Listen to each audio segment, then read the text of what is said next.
Dear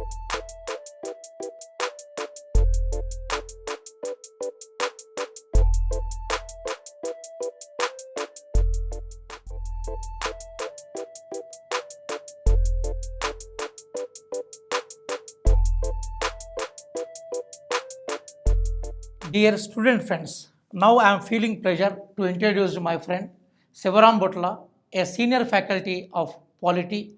Sir, basically lecturer to teach civil services classes and group 1 and group 2 classes. Sir wrote number of articles in Namaste Telangana Daily, Sakshi Daily, and participated regarding the debates of international affairs and Indian political affairs in different TV channels. Sir, son of the soil of this area, I feel proud, I feel pleasure to introduce Sir.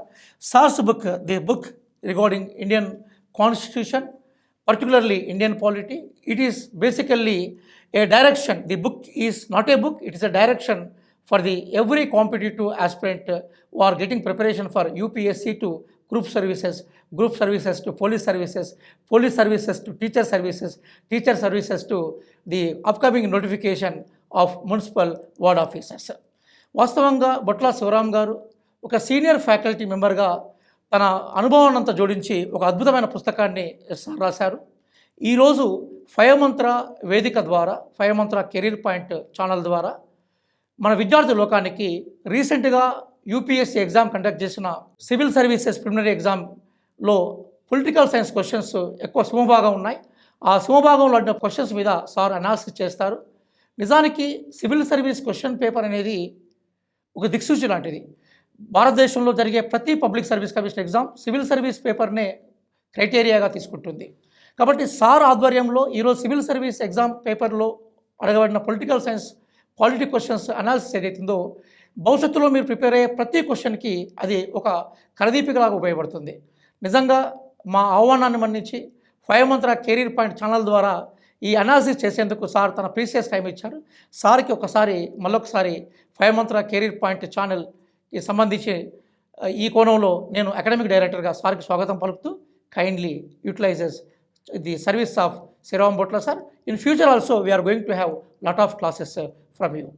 Thank you very much sir. Hello friends, welcome to five Mantra career point.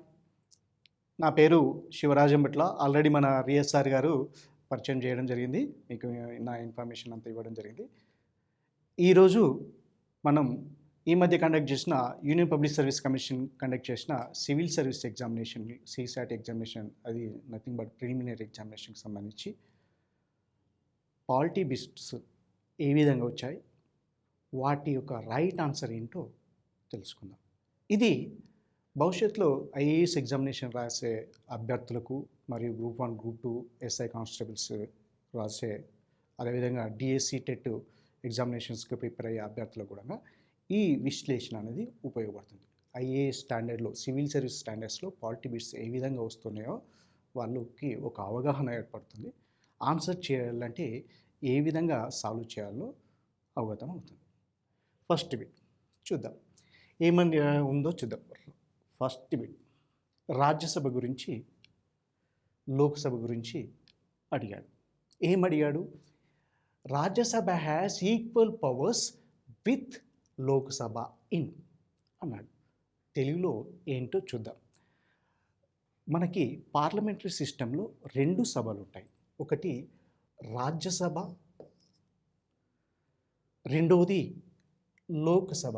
ఈ రెండు సభలు అనేవి ఉంటాయి. So ఏమని అడిగాడు? Rajya Sabha has equal powers with Lok Sabha అన్నాడు. రెండు houses ఉన్నాయి. దీంట్లో రాజ్యసభకు లోక్సభకు మధ్య సమాన అధికారాలు, ఈక్వల్ పవర్స్ ఈ క్రింది వాటిలో ఏదానికి ఉన్నది, ఏ అంశానికి సంబంధించి ఉంది అన్నాడు. అంటే దీని అర్థం కొన్ని అంశాలకు రాజ్యసభకు ఎక్కువ అధికారాలు ఉన్నాయట అనిపిస్తుంది, మరికొన్ని అంశాలకు లోక్సభకు ఎక్కువగా అధికారాలు ఉన్నట్టు అని ఈ ప్రశ్నను చదివితేనే మనకి అర్థం అవుతుంది. సో దీన్ని చేసేటప్పుడు ప్రతి బిట్ని మనం జాగ్రత్తగా చదువుతూ పోవాలి. రాజ్యసభకు ఏ అంశాలపైన అధికారాలు ఎక్కువగా ఉన్నాయో తెలిసి ఉండాలి, లోక్సభకు ఏ అంశాలపైన అధికారాలు ఎక్కువగా ఉన్నాయో తెలుసుకోవాలి. అదేవిధంగా రాజ్యసభకు లోక్సభకు ఈక్వల్ అధికారం ఏ అంశాలపైన ఉన్నాయో అభ్యర్థికి పూర్తి అవగాహన ఉన్నప్పుడు దీన్ని చాలా సులభంగా ఆన్సర్ చేయడానికి అవకాశం ఉంటుంది. ఇప్పుడు మనం ఇచ్చిన ఆప్షన్స్ ఏబిసిడి అనే ఆప్షన్స్ ఇవ్వడం జరిగింది. ఒక్కొక్క దాన్ని మనం పరిశీలిద్దాం. సో ఫస్ట్ ఏమని ఇచ్చాడంటే the matters of creating new all India సర్వీసెస్ని క్రియేట్ చేయడంలో రాజ్యసభకు లోక్సభకు ఈక్వల్ అపార్చునిటీస్ ఉన్నాయా లేదా అనేది మనం ఇప్పుడు ప్రశ్నించుకోవాలి. ఉన్నాయా? లేదు. ఈ అంశం ఎక్కడ చెప్పారు? ఇండియన్ కాన్స్టిట్యూషన్లో ఆర్టికల్ 312లో స్పష్టంగా మెన్షన్ చేయడం జరిగింది. ఆల్ ఇండియా సర్వీసెస్ భారతదేశంలో ఇప్పటివరకు ఆల్ ఇండియా సర్వీసెస్ ఏమేమి ఉన్నాయి? IAS, next IPS, next FS అంటే ఇక్కడ forest service, not foreign service. ఇవి న్యూ ఆల్ ఇండియా సర్వీసెస్. ఇలాంటి నూతనంగా ఒకటి క్రియేట్ చేయాలంటే నూతనంగా ఇంకొకటి క్రియేట్ చేయాలంటే ఎవరికి అధికారం ఉంది? రాజ్యసభకు లోక్సభకు సమాన అధికారాలు ఉన్నాయా? లేదా లోక్సభకు ఎక్కువ అధికారాలు ఉన్నాయా? రాజ్యసభకు ఎక్కువ అధికారాలు ఉన్నాయి? ఆర్టికల్ 312 స్పష్టంగా మనకు చెప్తుంది. ఆర్టికల్ 312 ప్రకారం భారతదేశంలో నూతనంగా అఖిల భారత సర్వీస్ను ఒకదాన్ని ఎస్టాబ్లిష్మెంట్ చేయాలంటే కంపల్సరిగా అలాంటి ప్రత్యేకమైన తీర్మానాన్ని ముందుగా రాజ్యసభ తప్పనిసరిగా ఆమోదించాలి. కేవలం రాజ్యసభలో మాత్రమే ప్రవేశపెట్టాలి అని పేర్కొనడం జరిగింది. కనుక ఈక్వల్ పవర్స్ ఉన్నాయా ఈ అంశంలో? లేదు అని మనకు అర్థమవుతుంది. సో ఫస్ట్ ఆప్షన్ ఏ అనేది రాంగ్ అని అర్థమవుతుంది. నెక్స్ట్ ఆప్షన్ 2కి వెళ్ళిపోదాం. ఆప్షన్ 2కి వెళ్ళిపోతే అమెండింగ్ ద కాన్స్టిట్యూషన్ గురించి చెప్తుంది. భారత రాజ్యాంగం ఉంది మనకి, Indian constitution of India, Indian constitution అనేది ఉంది మనకి, కాన్స్టిట్యూషన్ ఆఫ్ ఇండియా. భారత రాజ్యాంగంలో అమెండింగ్ ప్రాసెస్ కూడా, రాజ్యాంగ సవరణ పద్ధతిని కూడా ఆర్టికల్ 368లో మెన్షన్ చేయడం జరిగింది. సాధారణంగా రాజ్యాంగ సవరణ విధానాన్ని మనం 3 రకాలుగా చెప్పుకుంటాం, కానీ ఆర్టికల్ 368 ప్రకారం 2 పద్ధతులు ఉన్నాయి. ఈ 2 పద్ధతుల విషయంలో రాజ్యాంగ సవరణ బిల్లులను రాజ్యసభలో కానీ ప్రవేశపెట్టవచ్చు, లోక్సభలో ప్రవేశపెట్టవచ్చు. రాజ్యసభకు మరియు లోక్సభకు రాజ్యాంగ సవరణ విధానం విషయంలో భారత రాజ్యాంగం సమాన అధికారాలు, ఎగువ సభకు మరియు దిగువ సభకు, రాజ్యసభకు లోక్సభకు సమాన అధికారాలు ఇవ్వడం జరిగింది. సో ఈ అంశంలో మనకు కరెక్ట్ అని అనిపిస్తుంది. నెక్స్ట్ వచ్చేసేసి ద రిమూవల్ ఆఫ్ ద గవర్నమెంట్ను తొలగింపు ప్రక్రియలో సమాన అధికారాలు, రాజ్యసభకు లోక్సభకు సమాన అధికారాలు ఉన్నాయా అనేది మనం పరిశీలించాలి. సమాన అధికారాలు లేవు. కేవలం లోకసభలో మాత్రమే నో కాన్ఫిడెన్స్ మోషన్, అవిశ్వాస తీర్మానాన్ని ప్రవేశపెట్టడం ద్వారా లోకసభ సభ్యులు ప్రభుత్వాన్ని పడగొట్టవచ్చు, రిమూవ్ చేయవచ్చు, తొలగింపు చేయవచ్చు. అవిశ్వాస తీర్మానాన్ని, నో కాన్ఫిడెన్స్ మోషన్ని ఎట్టి పరిస్థితుల్లో రాజ్యసభలో ప్రవేశపెట్టడానికి వీలు లేదు. సో ఇక్కడ సమానాధికారాలు లేవు, కనుక ఇది రాంగ్ ఆన్సర్ అని అనిపిస్తుంది. Next the last one, cut motion. ఇది నథింగ్ బట్ బడ్జెట్కి సంబంధించిన విషయం. ఈ అంశాలు కూడా లోక్సభకు మాత్రమే ఎక్కువ అధికారాలు ఉన్నాయి. సో ఉన్న వాటిలో ఎవరికి సమాన అధికారాలను కేవలం అమెండింగ్ ద కాన్స్టిట్యూషన్ విషయంలో రాజ్యసభకు మరియు లోక్సభకు ఈ ఒక్క అంశం విషయంలో మాత్రమే ఈక్వల్ పవర్స్ అనేటివి ఉన్నది కనుక ఇచ్చిన బిట్లలో ఇది రైట్ ఆన్సర్ అవుతుంది. ఫస్ట్ వన్లో the matter of creating all India services విషయంలో రాజ్యసభకు ఎక్కువ అధికారాలు ఉన్నాయి, అమెండింగ్ విషయంలో ఈక్వల్ పవర్స్ ఉన్నాయి, రిమూవల్లో మనకు లోక్సభకు ఎక్కువ అధికారాలు ఉన్నాయి, కట్ మోషన్లో లోక్సభకు ఎక్కువ అధికారాలు ఉన్నాయి. సో ఇది పార్లమెంటరీ సిస్టంలో గురించి అడిగిన అద్భుతమైన బిట్. రాజ్యసభకు లోక్సభకు సమాన అధికారాలు ఏ అంశాలు ఉన్నాయి? ఇంతకుముందు చాలాసార్లు అడిగాడు, ఈ క్రింది వాటిలో ఏ అంశాలలో రాజ్యసభకు ఎక్కువ అధికారాలు ఉన్నాయని అడిగాడు. మరొక సందర్భంలో ఏ అంశాలలో లోక్సభకు ఎక్కువ అధికారాలు ఉన్నాయని అడిగాడు. కానీ ఈసారి ఈక్వల్ పవర్స్ రాజ్యసభకు యాజ్ వెల్ యాజ్ లోక్సభకు ఈ క్రింది అంశాలలో వేటికి ఈక్వల్ అధికారాలు ఉన్నాయని అడగడం చాలా సింపుల్గా చెప్పవచ్చు. That is amending the constitution of India according to article 368 ప్రకారం మనకి రాజ్యసభకు లోక్సభకు ఈక్వల్ అధికారాలు ఉన్నాయి. సో అభ్యర్థులు ప్రశ్నను చూడంగానే ఏమడిగాడు, రాజ్యసభ హ్యాస్ ఈక్వల్ పవర్స్ అనే అంశం దీని మీద ఫోకస్ చేయాలి. ఏమనుకోవాలా, రాజ్యసభకు లోక్సభకు ఈక్వల్గా ఏ అంశాలు ఉన్నాయో ఈ క్రింది వాటిని మనం పరిశీలించాలి. పరిశీలిస్తే ఆటోమేటిక్గా మనకు అర్థమవుతుంది ఇది రాజ్యసభకే ఉంది, నెక్స్ట్ ఇక్కడ ఈక్వల్ పవర్స్ ఉన్నాయి, నెక్స్ట్ వచ్చేసి కేవలం లోక్సభకి మాత్రమే ఉంది, ఇది లోక్సభకే ఉంది. సో ఉన్న ఆన్సర్స్లో this is the right answer. నా రెండో ప్రశ్నను మనం పరిశీలిద్దాం. ఈ రెండో ప్రశ్న ఎంపీ ల్యాడ్స్కి సంబంధించిన ప్రశ్నగా మనకి ఎగ్జామినేషన్లో రావడం జరిగింది. ముందుగా ప్రశ్నను చదువుతాం, ఏమని అడిగాడు చూద్దాం. With reference to the funds under members of parliament local area development scheme, దాన్ని ఎంపీ ల్యాడ్స్ అంటారు. Which of the following statements are correct? MP ల్యాడ్స్కి సంబంధించి ఈ క్రింద ఇచ్చిన 4 వాటిలో ఏవి సరైనవి అని అడుగుతాడు. ఆప్షన్స్ కూడా ఇవ్వడం జరిగింది. ఈ ఎంపీ ల్యాడ్ సిస్టమ్ అనేది పివి నరసింహారావు ప్రధానమంత్రిగా ఉన్న సమయంలో 1993 నుండి దీన్ని ఇంట్రొడ్యూస్ చేయడం జరిగింది. 1993 నుంచి వెళ్ళి ఎంపీ ల్యాడ్స్ అనేదాన్ని ఇంట్రొడ్యూస్ చేయడం. నా ఒక్కొక్క దాన్ని చూస్తూ దాంట్లో ఏవి సరైనవి, what are the right, what are the wrong అనేది మనం చూద్దాం. నా ఫస్ట్ దాన్ని మనం చదువుదాం. ఏమని చెప్పాడు? MP LADS funds must be used to create durable assets like physical infrastructure for health, education, etcetera అన్నాడు. ఎంపీ ల్యాడ్స్ ఫండ్స్ అనే ఈ నిధులను మస్ట్ బి యూజ్డ్, తప్పనిసరిగా యూజ్ చేయాలి. ఏ విధంగా యూజ్ చేయాలి? To create durable assets, durable assets కోసం వాటిని ఉపయోగించాలి అని చెప్తున్నారు. ఇది రైటా రాంగా? ఒకసారి కామన్గా మనం ఆలోచించిన ఇది రైట్. అంటే మనకి ఇన్ఫ్రాస్ట్రక్చర్ని, ఫిజికల్ ఇన్ఫ్రాస్ట్రక్చర్ని, హెల్త్, ఎడ్యుకేషన్ సిస్టమ్ కోసం ఈ ఎంపీ ల్యాడ్ ఫండ్స్ని ఆయా సభ్యులు తమ యొక్క నియోజకవర్గంలో కానీ లేదా మరొక ప్రాంతంలో కానీ ఉపయోగించాలి. So must be used to create a durable asset, మన్నిక గల అంశాల కోసం ఉపయోగించాలి. స్కూల్స్, కాలేజెస్, నెక్స్ట్ ఎడ్యుకేషన్, హెల్త్కి సంబంధించి హాస్పిటల్స్ ఇట్లాంటి వాటికి ఉపయోగించాలి డ్యూరబుల్ అసెట్స్ కోసం అని నేను చెప్తున్నాను. ఇది right. So this one is the right. నా సెకండ్ వన్ చూద్దాం, అది రైటా రాంగ్ అనేది అబ్జర్వ్ చేద్దాం. నా ఏ స్పెసిఫైడ్ పోర్షన్, అంటే ఉన్న పోర్షన్లో a specified portion of each MPs fund must benefit SC ST population. ఉన్న దాంట్లోంచి కొంత మొత్తాన్ని ఎస్సీ ఎస్టీ పాపులేషన్కి ఉపయోగపడే విధంగా దాన్ని ఖర్చు చేయాలని ఈ బిట్లో మనకు చెప్తున్నారు. ఇది రైటా రాంగా? This is also right. So అణగారిన వర్గాలకు కంపల్సరిగా ఉపయోగ విధంగా, ఆ పాపులేషన్ జనాభాకు ఉపయోగపడే విధంగా ఖర్చు చేయాలి MP LADS. So this is also right. Next third వన్ని మనం చూద్దాం.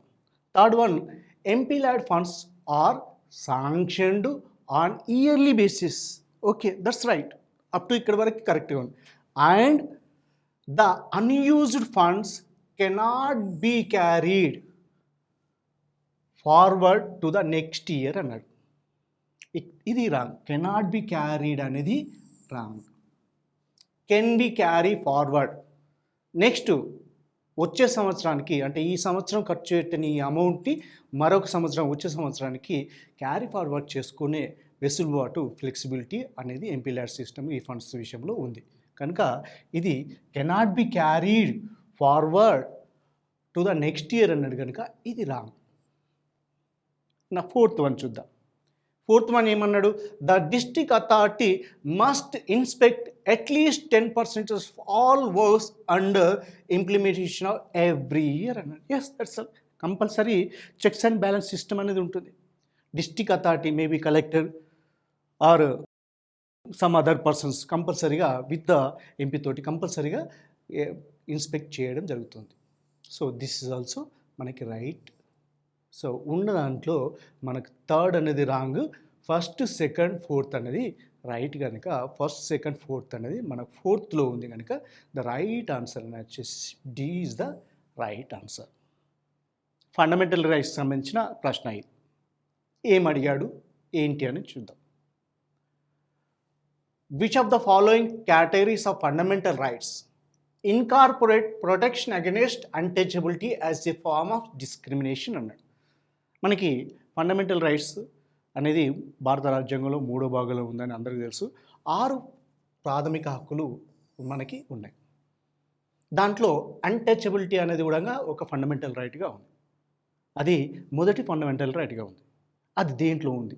అన్టచబిలిటీ అనేది మనకు ఆర్టికల్ 17 చెప్తుంది. నా మనం ఉన్న ఫండమెంటల్ రైట్స్ని 6 ఫండమెంటల్ రైట్స్గా మనం డివైడ్ చేశాం. ఫస్ట్ ఇవి ఏ కేటగిరీ కింద వస్తాయో చూద్దాం. వచ్చిన తర్వాత ఈ అన్టచబిలిటీ అనేది దీని కిందకి వస్తుందా, రైట్ అగెనిస్ట్ ఎక్స్‌ప్లాయిటేషన్ కిందకి వస్తుందా, లేదా రైట్ టు ఫ్రీడమ్ కిందకి వస్తుందా, లేదా రైట్ టు కాన్స్టిట్యూషనల్ రెమెడీస్ కిందకి వస్తుందా, లేదా రైట్ టు ఈక్వాలిటీ కిందకి వస్తుందా? అబ్జర్వ్ చేస్తే స్టూడెంట్స్ ఈజీగా ఆన్సర్ చేయొచ్చు. వెరీ సింపుల్గా మనం చూసుకోవచ్చు. నా రైట్ అగెనిస్ట్ ఎక్స్‌ప్లాయిటేషన్ ఇది వచ్చేసి ఆర్టికల్ 23, 24లో స్పష్టంగా వీటి గురించి చెప్పడం జరిగింది.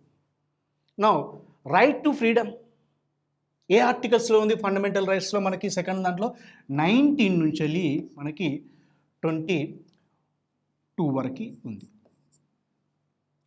నా next one right to constitutional remedies వచ్చేసి ఆర్టికల్ 32 దీని గురించి డిస్కస్ చేస్తాం. రైట్ టు ఈక్వాలిటీ ఆర్టికల్ 14 నుంచి వెళ్ళి మనకి 18 వరకు దీన్ని డిస్కస్ చేస్తాం. సో అన్టచబిలిటీ అనేది ఏ రైట్ కిందకి వస్తుంది అని ఈ ప్రశ్న యొక్క అర్థం. ఏ రైట్ కిందకి వస్తుంది? అది ఆర్టికల్ 17 అనేది దీంట్లో ఉందా? రైట్ అగెనిస్ట్ ఎక్స్‌ప్లాయిటేషన్ కింద పీడన దుర్నిర్వహణ అడగడుతుందా? అది రైట్ టు ఫ్రీడమ్ స్వేచ్ఛ కిందకి వస్తుందా? రైట్ టు కాన్స్టిట్యూషనల్ రెమెడీస్ రాజ్యాంగ పరిహారం కిందకి వస్తుందా? హక్కుల కిందకి వస్తుందా? రైట్ టు ఈక్వాలిటీ సమానత్వ హక్కు భారత రాజ్యాంగం భారత ప్రజలమైన మనకి అందరూ పౌరులు సమానులే అనే కాన్సెప్ట్తో సమానత్వ హక్కును ఆర్టికల్ 14 నుంచి వెళ్ళి 18గా వర్గీకరిస్తూ చెప్పింది. ఇది 14 నుంచి వెళ్ళి 18. సో ఆ 14 నుంచి వెళ్ళి 18లో ఉన్నది అన్టచబిలిటీ. అది అంటరానితనం నిషేధం లేదా అస్పృశ్యత నిషేధం ఇస్తూ మనకి ఈక్వాలిటీ రైట్ టు ఈక్వాలిటీ ఇచ్చింది మనకు ఆర్టికల్ 17. కనుక వచ్చిన ఆప్షన్స్లో మనం డీగా చెప్పుకోవచ్చు. సో వివక్షతను రద్దు చేస్తూ మనకు రైట్ టు ఈక్వాలిటీ అనేది ఒక ఫండమెంటల్ రైట్గా, ఒక డిస్క్రిమినేషన్ని మనకి అన్టచబిలిటీ అనేది ఒక డిస్క్రిమినేషన్, దీని ఫండమెంటల్ రైట్గా రైట్ టు ఈక్వాలిటీలో మనకు స్పష్టంగా భారత రాజ్యాంగం ఇవ్వడం జరిగింది. Okay, now this is the third bit. Very simple. So ఇంతకుముందు ఏంటి అంటే ఈ రైట్ టు ఈక్వాలిటీ అనేది ఏ ఆర్టికల్స్లో ఉండేది? కాన్స్టిట్యూషనల్ రెమెడీ ఏ ఆర్టికల్లో డిస్కస్ చేస్తుంది? రైట్ టు ఫ్రీడమ్ అనేది ఏ ఆర్టికల్స్లో ఉంది? రైట్ అగెనిస్ట్ ఎక్స్‌ప్లాయిటేషన్ అనేది ఏ ఆర్టికల్స్లో ఉంది? లేదా ఈ అనేది ఎట్లా ఉందో అని అడుగుతుంటే, కానీ ఇప్పుడు ఏంటంటే ఈ అన్టచబిలిటీ అనేది ఉన్న ఇది 6 4 అనేది ఇవ్వడం జరిగింది. ఆ 4 which one is the right అంటే రైట్ టు ఈక్వాలిటీ అన్టచబిలిటీ భారత పౌరులందరూ సమానమే అనే కాన్సెప్ట్తో దీన్ని అడగడం జరిగింది. అది మనకి ఆన్సర్ వచ్చేసేసి మనకి 4th రైట్ టు ఈక్వాలిటీ అనేది this is the right answer. Now 4th one. In India భారతదేశంలో separation of judiciary from the executive is enjoyed by. Yes, separation of judiciary అనేది ఎగ్జిక్యూటివ్ అనేది మనకి ఈ ఇండియాలో ఉంది. అది దేంట్లో పేర్కొన్నారు? ఈ క్రింది వాటిలో దేంట్లో పేర్కొన్నారు? కార్యనిర్వాహక శాఖ నుండి న్యాయశాఖను వేర్చుపరచమని చెప్తుంది ఒక ఆర్టికల్. ఆ ఆర్టికల్ వచ్చేసేసి మనకి ఆర్టికల్ 50 కార్యనిర్వహణ శాఖ నుంచి వెళ్ళి న్యాయశాఖను వేర్చుంది. Separation of judiciary from the executive అనే అంశాన్ని మనకు ఆర్టికల్ భారత రాజ్యాంగంలో 50వ ఆర్టికల్లో స్పష్టంగా మెన్షన్ చేయడం. మరి ఆ 50 ఆర్టికల్ దేనికి ఎందుకు వస్తుందో ఒకసారి చూద్దాం. డైరెక్టివ్ ప్రిన్సిపల్స్ ఆఫ్ స్టేట్ పాలసీలో DPSP directive principles of state పాలసీలో ఆర్టికల్ మనకి 50 గురించి చెప్తుంది. కార్యనిర్వాహక శాఖ నుంచి వెళ్ళి న్యాయశాఖను వేరుపరచమని చెప్తుంది. So in India separation of judiciary from the executive is enjoyed by the preamble of the constitution. భారత రాజ్యాంగంలో ప్రవేశికలో మెన్షన్ చేశారా? లేదు, అది wrong. Next directive principles of state policy. Yes, భారత రాజ్యాంగంలో 4వ భాగంలో ఇది ఉంది.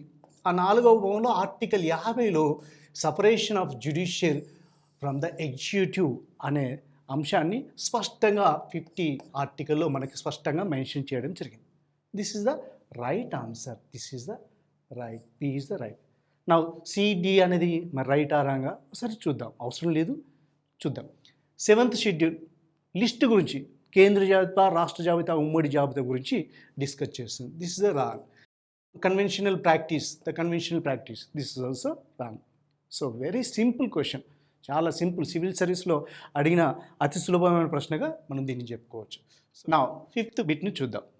Along the budget the finance minister also places other documents before the parliament which include the macroeconomic framework statement.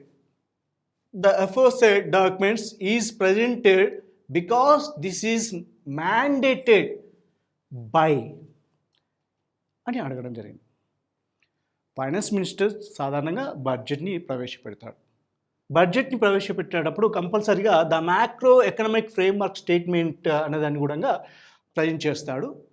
అది మ్యాండేట్గా దేంట్లో, తప్పనిసరిగా దేంట్లో, ఈ క్రింది వాటిలో దేంట్లో పేర్కొన్నారు అని అడగడం జరిగింది. సరే, ఇచ్చిన ఆప్షన్స్లో ఏది రైటో చూద్దాం. ఫస్ట్ వన్ ఏమేం చెప్పాడు, long stand parliamentary convention, this is not right, wrong.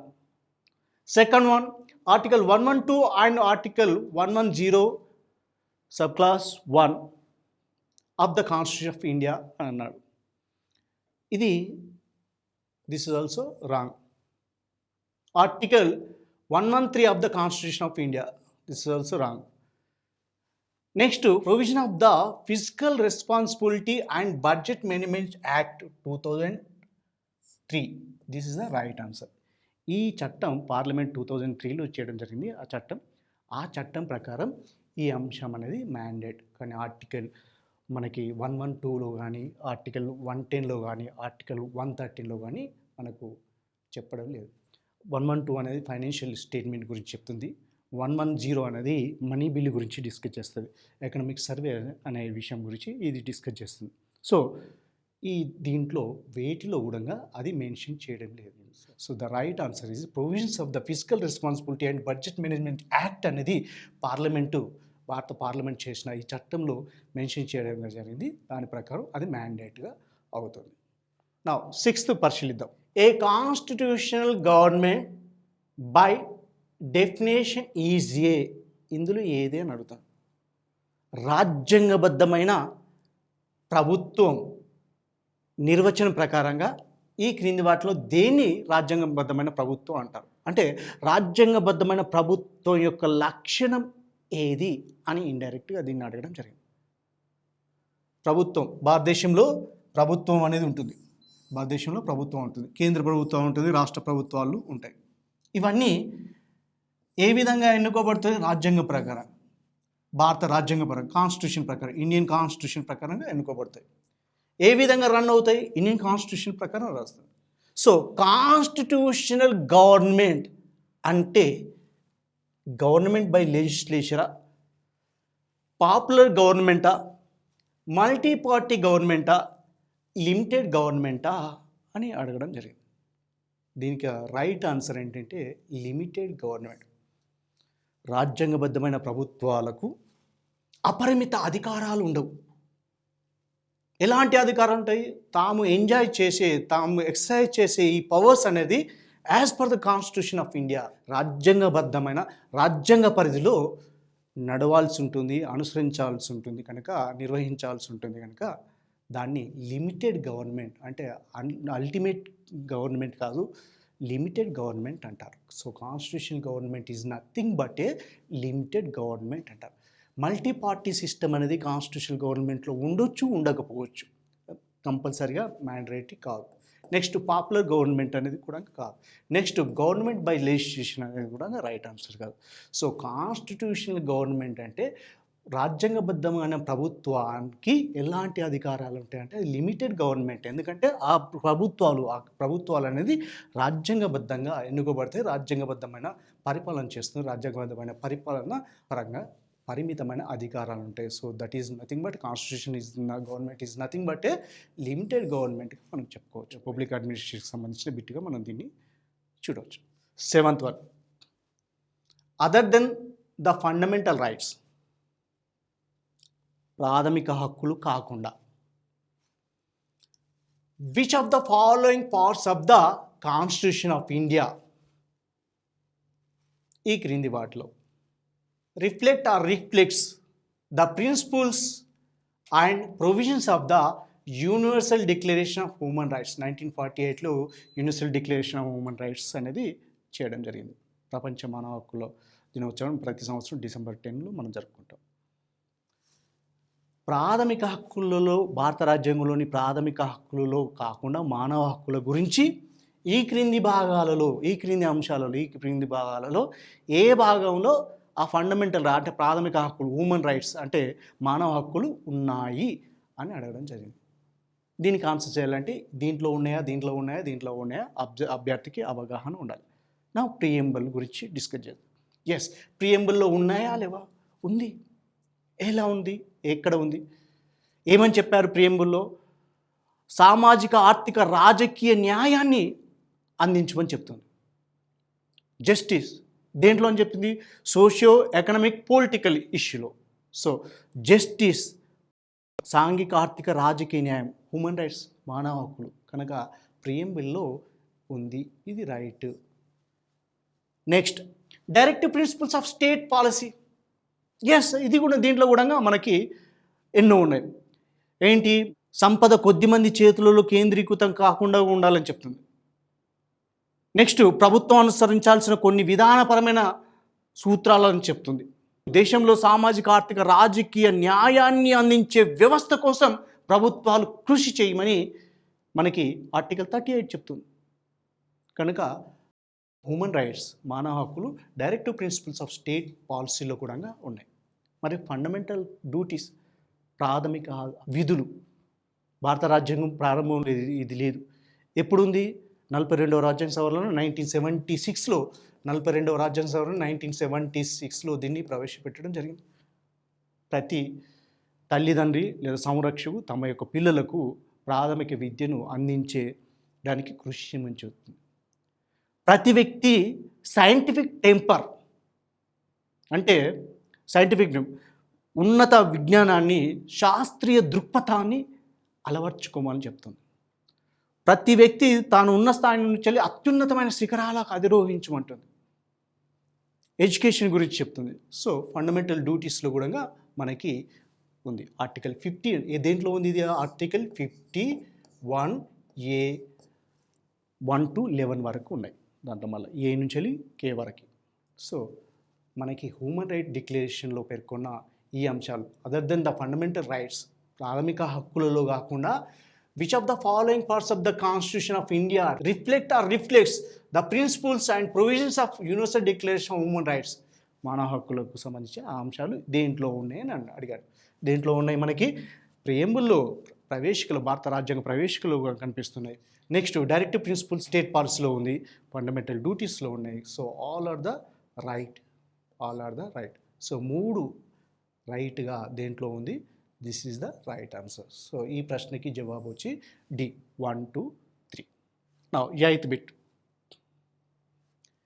In India, legal service authorities provide free legal service to which of the following type of citizens?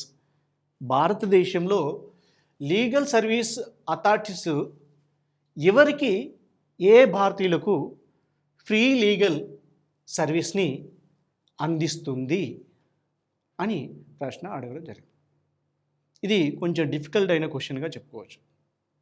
మనం 39Aలో ఫ్రీ లీగల్ సర్వీసెస్ గురించి 1976లో 42వ రాజ్యాంగ సవరణ ద్వారా మనం ప్రవేశపెట్టడం జరిగింది. దీనికోసం 1985లో లీగల్ సర్వీసెస్ అథారిటీని ఏర్పాటు చేయడం జరిగింది. భారతదేశంలో ఉన్న ప్రతి స్టేట్స్కి వేరియేషన్ ఉంది. ఇది కొంచెం డిఫికల్ట్ అయిన క్వశ్చన్గా చెప్పుకోవచ్చు. కొన్ని స్టేట్స్ ఒక్కొక్క విధంగా దీన్ని పాటిస్తున్నాయి. సరే, ఇప్పుడు ఉన్న వాటిలో ఏది రైట్ ఆన్సరో ఒకసారి మనం చూద్దాం. Person with annual income of less than 1 lakh అన్నాడు. 1 లక్ష కన్నా తక్కువగా సంవత్సర ఆదాయం కలిగిన వ్యక్తులకు. లెస్ దెన్ 1 lakh అంటే nothing but below poverty line. వీరికి ఫ్రీ లీగల్ సర్వీస్ అని అవసరమా కాదా? డెఫినెట్లీ. మనకి తెలిసినా కానీ ఇది తెలియకపోయినా కానీ ఇది రైట్ అయ్యే అవకాశం ఉంది అని అభ్యర్థి ప్రశ్నను చూస్తే అర్థం చేసుకొని ఇంటెలిజెంట్గా మనం దీన్ని గుర్తించవచ్చు. ఏంటది? Person with annual income of less than 1 lakh. Simple, చాలా తక్కువ amount. So this is right. Now transgenders అని చెప్పారు. అన్ని రాష్ట్రాలు ట్రాన్స్జెండర్స్కి ఇవ్వట్లేదు. అసలు ఆ పదాన్ని కూడా మెన్షన్ చేయలేదు. కానీ ఢిల్లీలో బిలో 2 lakhs ఇన్కమ్ ఉన్న వాళ్ళకు కూడా ఫ్రీ లీగల్ సర్వీస్ అనేది ప్రొవైడ్ చేస్తారు. Third one. So this is also right. ఎక్కడ రైటు? ఆల్ ఓవర్ ఇండియా కాదు, ఢిల్లీలో ఉంది. నా థర్డ్ వన్ చూస్తే member of other backward classes nothing but OBCs with an annual income less than 3 lakhs. అసలు OBC గురించి ఇది డిస్కస్ చేస్తుందా లేదా? ఓబీసీస్ గురించి ఏం చెప్పట్లేదు. నెక్స్ట్ ఆల్ సీనియర్ సిటిజన్స్ అన్నారు. ఆల్ సీనియర్ సిటిజన్స్ అని ఏ స్టేట్ చెప్పట్లేదు, సీనియర్ సిటిజన్స్ అని చెప్తుంది. ఆల్ సీనియర్ సిటిజన్స్లో కూడా ఎబో పవర్టీ లైన్ కోటీశ్వర్లు ఉండవచ్చు, లేదా ఎంతోమంది మిగతా ఆర్థికంగా బలంగా ఉన్న వాళ్ళు ఉండవచ్చు. సీనియర్ సిటిజన్స్లో ఆర్థికంగా వెనుకబడి ఉన్న సీనియర్ సిటిజన్స్కి ఇస్తుంది. సో ఇది తప్పు. సో ఉన్న దాంట్లో మనకి ఏది రైట్ అయ్యి ఉండదనే అవకాశం ఉందంటే ఫస్ట్ వన్, సెకండ్ వన్ అనేది రైట్. సో ఆప్షన్ చూస్తే 192 ఓన్లీ. కంపల్సరీ ఓబీసీస్ గురించి ఎక్కడ మెన్షన్ చేయాలి. ఇది తప్పు అని ఎందుకు అంటున్నారో ఆల్ సీనియర్ సిటిజన్స్ భారతదేశంలో చాలామంది ఉన్నారు. సీనియర్ సిటిజన్స్లో ఎకనామిక్గా చాలా డెవలప్ అయిన వాళ్ళు ఉన్నారు, కోటీశ్వర్లు కూడా ఉన్నారు. సో ఆల్ సీనియర్ సిటిజన్స్కి ఫ్రీ లీగల్ సర్వీస్ అనేది ఎక్కడ ఏ స్టేట్లో మెన్షన్ చేయడం అనేది లేదు. కనుక రైట్ ఆన్సర్ వచ్చేసేసి ఏ 192. This is the right answer. Parliamentary system of government is one in which. Parliamentary system of government parliamentary తరహా ప్రభుత్వ విధాన లక్షణాల గురించి ఈ ప్రశ్న అడిగింది. పార్లమెంట్ సిస్టమ్ ఆఫ్ గవర్నమెంట్ యొక్క ఫీచర్స్, క్యారెక్టరిస్టిక్స్ గురించి సంబంధించిన ప్రశ్న. ఏమన్నాడు? Parliamentary system of government is one in which. ఈ క్రింది వారిలో పార్లమెంట్ సిస్టమ్ గవర్నమెంట్ యొక్క లక్షణం ఏది అని అడుగుతున్నాడు. ఒకసారి చూద్దాం. క్యారెక్టరిస్టిక్ గురించి అడిగిన ప్రశ్న. ఫస్ట్ వన్ ఏమన్నాడు? Parliamentary system of government our India, అదేవిధంగా బ్రిటన్ కూడా పార్లమెంటరీ ఫార్మ్ ఆఫ్ గవర్నమెంట్ ఉంది. అమెరికా చూసుకుంటే ప్రెసిడెన్షియల్ ఫార్మ్ ఆఫ్ గవర్నమెంట్. నా భారతదేశానికి సంబంధించి పార్లమెంటరీ ఫార్మ్ ఆఫ్ గవర్నమెంట్ సిస్టంలో ఈ క్రింది వాటిలో ఏంటి అని అడుగుతున్నాడు. ఒకసారి చూద్దాం. All political parties in the parliament are represent in the government. Is it true or false? చూడగానే అర్థమవుతుంది ఇది రాంగ్. ఇప్పుడు భారతదేశంలో మన ప్రభుత్వం ఉంది, ప్రభుత్వంలో మంత్రులు ఉన్నారు. ప్రతి పొలిటికల్ పార్టీ భారతదేశంలో అంటే పార్లమెంట్లో ఉన్న లోక్సభలో కానీ రాజ్యసభలో కానీ ఉన్న ఆ లోకల్ పార్టీల సభ్యులు ప్రభుత్వంలో ప్రాతినిధ్యం మంత్రులుగా ఉన్నారా? లేదు. సో ఆల్ పొలిటికల్ పార్టీస్, అన్ని రాజకీయ పార్టీలు ప్రభుత్వంలో ఉంటాయి అంటున్నారు. ప్రభుత్వంలో ఉంటున్నాయా? లోక్సభలో ఉంటారు, రాజ్యసభలో ఉండే అవకాశం ఉంది, లోక్సభలో ఉండే అవకాశం ఉంది, కానీ ప్రభుత్వంలో ఉండే అవకాశం లేదు. అప్పుడు ఆ విధంగా ఉంటే that is nothing but national గవర్నమెంట్గా మనం అనుకోవచ్చు. So this is wrong. Second one, the government is responsible to the parliament and can be removed by it. ప్రభుత్వం అనేది పార్లమెంటుకు బాధ్యత వహిస్తుంది మరియు పార్లమెంట్ చే ప్రభుత్వాన్ని తొలగించవచ్చు, పార్లమెంట్ ప్రభుత్వాన్ని తొలగిస్తుంది అని అంటున్నాం. పార్లమెంటరీ సిస్టమ్ ఆఫ్ గవర్నమెంట్లో ఈ లక్షణం ఉందా లేదా? ఎగ్జాక్ట్లీ ఈ లక్షణం ఉంది. ఏ విధంగా ఉంది? The government is responsible to the parliament and can be removed by it. మనకి ఆర్టికల్ 75 ఏమని చెప్తుంది? ఆర్టికల్ 75 చాలా క్లాసెస్ ఉన్నాయి. First clause, the prime minister is appointed by the president of India and all other council of ministers appointed by the president of India on the advise of prime minister of India అని చెప్తుంది. ప్రధానమంత్రిని రాష్ట్రపతి నియమిస్తారు, ప్రధానమంత్రి సలహా మేరకు ఇతర మంత్రులను నియమిస్తారు, ప్రధానమంత్రి మిగతా మంత్రులను నిర్ణయిస్తాడు. నెక్స్ట్, వ్యక్తిగతంగా రాష్ట్రపతికి ప్రధానమంత్రి మరి మంత్రులు వ్యక్తిగతంగా రాష్ట్రపతికి బాధ్యత వహిస్తారు. కలెక్టివ్ రెస్పాన్సిబుల్ అనేది లోక్సభకు బాధ్యత వహిస్తారు. ఎందుకంటే లోక్సభలో మెజార్టీ ఎంజాయ్ చేసినంత వరకు ప్రభుత్వం ఉంటుంది. లోక్సభలో మెజార్టీ లేనప్పుడు ప్రభుత్వం పడిపోతుంది. కనుక మనకి పార్లమెంట్ సిస్టమ్ ఆఫ్ గవర్నమెంట్లో మనకి ఆల్ పొలిటికల్ పార్టీస్ అనేది ఉండదు. బీజేపీ అనేది ఇప్పుడు ఎన్డీఏ అనేది అధికారంలో ఉంది. బీజేపీ మరియు తమ యొక్క మిత్రపక్ష సభ్యులు మాత్రం ప్రభుత్వంలో ఉన్నారు. కాంగ్రెస్ వాళ్ళు మంత్రిగా ఉన్నారా? సిపిఐ వాళ్ళు ఉన్నారా? మిగతా పార్టీల వాళ్ళు ఉన్నారా? ఉండరు, సాధ్యం కాదు. So first one is the wrong. Next ఏమంటుంది? The government is responsible. ప్రభుత్వం అనేది పార్లమెంటుకు బాధ్యత వహిస్తుంది. ఎస్, పార్లమెంట్లో ఎన్ని హౌసెస్ ఉన్నాయి? Lower house and upper house, Rajya Sabha లోక్సభలు ఉన్నాయి. కంపల్సరీగా ఆర్టికల్ 75 ఏమని చెప్తుంది మనకి? Collectively responsible to the Lok Sabha అని చెప్తుంది. సో అనగా లోక్సభ అనగా పార్లమెంట్లో ఒక భాగం. మరి and the government can be removed by it. ప్రభుత్వం అనేది ఆ పార్లమెంట్ చే తొలగించబడుతుందా? తొలగించబడుతుంది. ఇంతకుముందు మనం బిట్లో చెప్పుకున్నాం, నో కాన్ఫిడెన్స్ మోషన్, అవిశ్వాస తీర్మానం ద్వారా లోక్సభ ప్రభుత్వాన్ని తొలగిస్తుంది. కనుక ఇది కరెక్ట్ ఆన్సర్. మరి మిగతా కరెక్టా కాదా ఒకసారి క్రాస్ చెక్ చేస్తున్నాం. ఏంటది? The government is elected by the people and can be removed by them. ప్రభుత్వం అనేది, భారతదేశంలో ప్రభుత్వం అనేది ప్రజలచే ఎన్నుకోబడుతున్నారా? మనం ప్రజాప్రతినిధులు, ఎమ్మెల్యేలను, ఎంపీలను ఎన్నుకుంటున్నాం, కానీ ప్రజలు ప్రభుత్వాన్ని ఎన్నుకోవట్లేదు. ప్రజాప్రతినిధులు మన రిప్రజెంటేటివ్స్ని ఎన్నుకుంటున్నాం. ఈ రిప్రజెంటేటివ్స్ అనేది ప్రభుత్వాన్ని ఎన్నుకుంటున్నారు. And can be removed by them. ప్రజలు ప్రభుత్వాన్ని తొలగించే విధానం భారతదేశంలో ఉందా? లేదు. Recall system. ఒకవేళ ఆ విధంగా ఉంటే డైరెక్ట్ డెమోక్రసీ అంటారు. సో ఈ సిస్టమ్ అనేది లేదు. కనుక ఇది రాంగ్. ద ఫోర్త్ వన్ చూద్దాం. ఏమనుంది? The government is chosen by the parliament but cannot be removed by it before completion of fixed term అంటారు. లోక్సభ పదవీ కాలం సాధారణంగా 5 సంవత్సరాలు, కానీ ఈ 5 సంవత్సరాల కన్నా ముందే ఇది రద్దు కావచ్చు. Cannot be removed by it అంటుండు. Can be removed, cannot be కాదు, can be removed. Can be, cannot be removed కాదు, కెన్ బి రిమూవ్డ్. కనుక ఇది రాంగ్. సో ఉన్న దాంట్లో what is the right answer?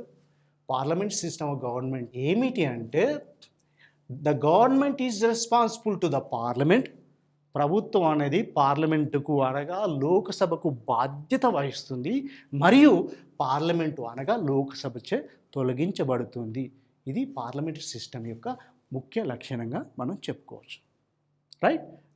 Which part of the constitution of India declares the ideal of welfare state?